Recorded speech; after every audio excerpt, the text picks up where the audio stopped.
నాకు రావలసిన ఘనత నాకిస్తే నీకు రావలసిన ఘనత నేను నీకు ఇస్తాను. కొట్టగట్టిగా చెప్పట్లు.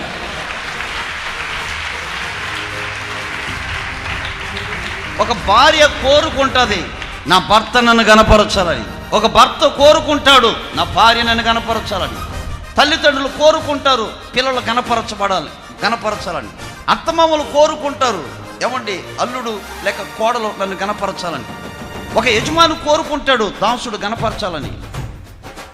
ఒక దాసుడు కోరుకుంటాడు యజమాని నన్ను గణపరచాలని. ఈ రోజున ఒక చేతి పని చేస్తుంటే అందులో నువ్వు పైకి వచ్చావంటే ఘనతేగా. భార్య భర్తలు ఇద్దరు కలిసి బైక్లో ఏమంటే సంతోషంగా కలిసి వెళ్తుంటే చూసి వాళ్ళకి అది ఘనతేగా.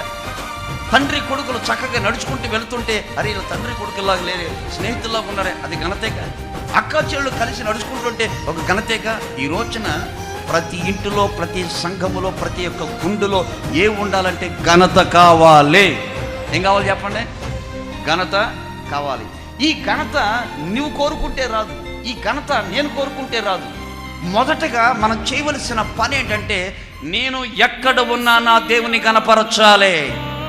నా మాట వల్ల నా దేవునికి ఘనత, నా చూపు వల్ల నా దేవునికి ఘనత, నా వస్త్రధారణ వల్ల నా దేవునికి ఘనత.